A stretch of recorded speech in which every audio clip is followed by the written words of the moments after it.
भिद्यतेयं गिरिर्भूतैरिति मत्वा तपस्विनः त्रस्ता विद्याधरास्तस्मात् उत्पेतुः स्त्रीगणैः सह पानभूमिगतं हित्वा हैममासवभाजनम् पात्राणि च महार्हाणि करकांश्च हिरण्मयान् लेह्यानुच्छावचान् भक्ष्यान् मांसानि विविधानि च आर्षभाणि च चर्माणि खड्गांश्च कनकस्सरून् कृतकण्ठगुणाः क्षीभा रक्तमाल्यानुलेपनाः रक्ताक्षाः पुष्कराक्षाश्च गगनं प्रतिपेदिरे हारनूपुरकेयूरा पारिहार्यधराः स्त्रियः विस्मिताः सस्मितास्तस्तुः आकाशे रमणैः सह दर्शयन्तो महाविद्यां विद्याधरमहर्षयः सहितास्तस्थुराकाशे वीक्षांश्चक्रुश्च पर्वतम् शुश्रुवुश्च तदा शब्दं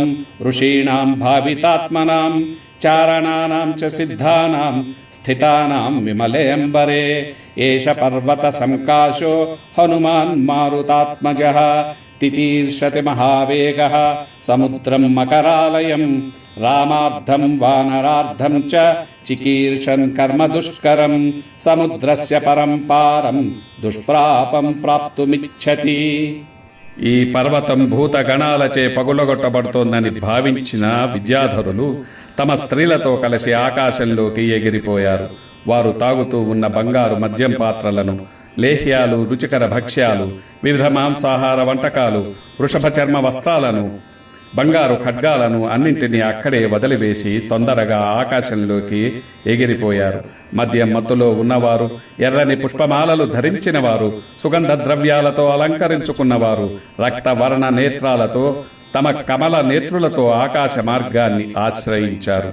హారాలు, నూపురాలు, కేయూరాలు ధరించిన స్త్రీలు ఆశ్చర్యంతో చిరునవ్వుతో తమ భర్తలతో కలిసి ఆకాశంలో నిలిచారు. మహావిద్యలు తెలిసిన విద్యాధర మహర్షులు ఆకాశంలో నిలబడి ఆ పర్వతాన్ని, స్వామి హనుమను వీక్షిస్తున్నారు. ఆ సమయంలో నిర్మలమైన ఆకాశంలో నిలిచిన పవిత్రాత్ములైన ఋషులు, చారణులు, సిద్ధులు ఒక మహానాదాన్ని విన్నారు. పర్వత సమానుడైన మారుతాత్మజుడు హనుమంతుడు అతి వేగంతో మకరాల నివాసమైన ఈ సముద్రాన్ని దాటబోతున్నాడు. రాముని కార్యసిద్ధి కోసం, వానరుల మేలు కోసం చాలా దుష్కరమైన కార్యాన్ని చేయాలని సంకల్పించి దాటడం కష్టమైన సముద్రం ఆవలి తీరం చేరాలని ఆశిస్తున్నాడు.